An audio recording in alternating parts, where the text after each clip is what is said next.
स्वयं राजा चंद्रसेन तुम्हें राजा बनाएंगे ग्वाल वालों का।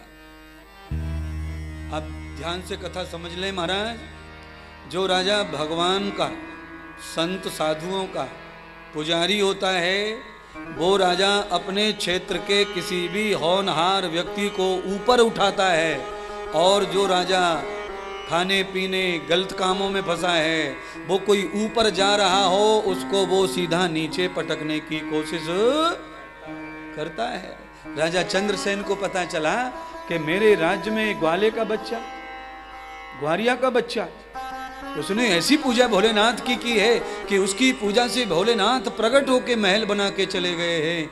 अरे मेरे राज्य में ऐसी प्रजा है कि जो साक्षात भगवान शिव, भगवान हनुमान उनके शरणागति हो रहे हैं। ऐसी प्रजा से मुझे मिलना चाहिए। राजा चंद्रसेन सब ब्राह्मणों के साथ में इस ग्वाली के महल पर पहुंचे और जाकर बच्चे का सम्मान किया, सत्कार किया। तभी राजा चंद्रसेन ने उस बाल बच्चे को अपना आरा राज्य देकर घोषित कर दिया कि तुम आज से ग्वालों के राजा कहलाओ।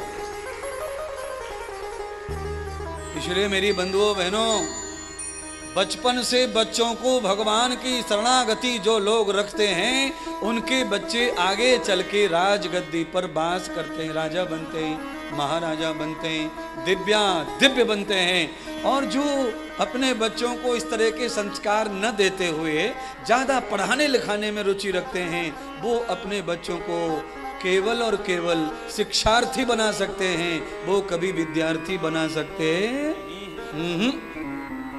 लोग पढ़ाने में जान लुटा देते बच्चों के लिए, अनदेखा भी करते। हमारा बेटा किसी की बेटी को रोज मोटरसाइकिल पे लेके जाता है कॉलेज और रोज छोड़ता है। ये क्यों कर रहा है? माता पिता को कोई लेना देना नहीं है। हमारी बेटी रोज किसी दूसरे की स्कूटी पे बैठ के जाती है, कोई लेना देना नहीं है। फीस भर रहे हैं, गाड़ी भर रहे हैं, एटीएम दे रहे हैं, सब सुविधा दे रहे हैं, पर ये कोई नहीं कह रहा है कि बेटी हमारे संग चलो, बेटे हमारे संग चलो। पूजा देखने उज्जैन में पूजा हो रही है महाकाल की, पूजा देखाओ। हो सकता है तुम में भी कुछ कीड़े जागृत हो जाएं, कुछ कीड़े पैदा हो जाएं, कुछ मर जाएं, नई दुनिया पैदा हो जाए तुम्हारी।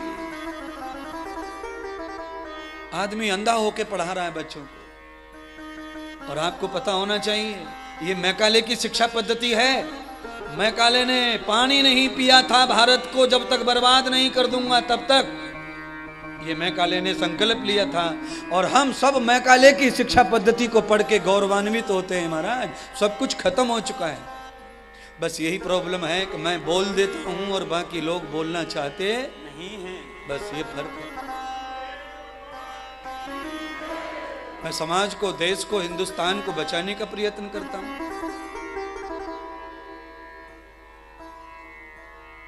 कणाद, गौतम, वशिष्ठ, महर्षि पतंजलि, महर्षि वैशेषिक, जयमुनि, कपिल, इनकी शिक्षा पद्धति से बड़ा इस सृष्टि में कोई फिलॉसफी नहीं है महाराज। मैकाले भारत में आया था लगभग 2200 साल पहले। वो भारत पे साम्राज्य करना चाहता था, उसका सपना पूरा नहीं हुआ। उसने क्या देखा? उसने देखा कि भारत में पुरुष बिना स्त्री के रह लेता है 100 साल, स्त्री बिना पुरुष के 100 साल रह लेती है कुंवारी अविवाहित होकर के, और बच्चे भारत में जंगल में जाकर के लंगोट में रहकर नंगे पड़ते हैं। उस देश पर किसी का साम्राज्य हो सकता नहीं है। और उस समय पूरी दुनिया में भारत से अनाज, मसाले, घी, दूध केवल भारत में ही था, यहीं से जाता था। तो मैकाले चाहता था कि इस देश पे शासन हो हमारा, हम मालिक बने। पर वो लौट के गया और संकल्प लेके गया, अंदरूनी ये ज्ञान लेके गया कि इस देश को खोखला करना है तो यहाँ की चरित्र को नष्ट करो और विद्या पद्धति को नष्ट कर दो।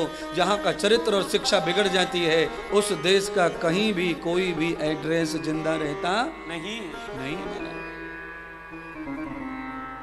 70 सालों में यही हो रहा था। बड़ी मुश्किल से मोदी जी का भाग्य से देश को सौभाग्य मिला है कि ऐसे नेता मिले हैं। इसलिए बंधुओं, अभी पाठशालाएं चालू हो रही हैं, गुरुकुल चालू हो रहे हैं। हजारों वर्षों से जो गुरुकुल खंडर हो गए थे, ऐसे लगभग 3000 गुरुकुलों को ढूंढ कर निकाल लिया। अब उन्हें तैयारी चल रही है चालू करने की, उन्हें निर्माण करने की। और आप जानते ही हैं मेरी योजनाएं तो वही हैं, मेरी तो संकल्प ही वही है, पर सामर्थ्य में मैं कम पड़ता हूं, इसलिए मैं अपने हिसाब से चलता हूं। तो हम विशालतम गुरुकुल और इनकी व्यवस्थाएं नहीं कर सकते, इतना सामर्थ्य नहीं है पैसे का। तो फिर हम कथा के माध्यम से, प्रवचन के माध्यम से लोगों को मोटिवेट करते रहते हैं, उनको देते रहते हैं, और छोटा मोटा विद्यालय, गुरुकुल ये सब चलाते रहते हैं। क्योंकि जिन समाजों को दबाया गया है, कुचला गया है, उनको ऊपर लाना पड़ेगा। बराबर में जब खड़े हो जाएंगे तब हिंदुस्तान की ओर कोई आंख उठा के देखने वाला नहीं होगा। आपस में ही हम लोग आपस में मरते रहेंगे, बढ़ते रहेंगे, ऊंचा नीचा करते रहेंगे तो कठिन हो जाए। इसलिए 3 साल का बच्चा स्कूल में जा रहा है,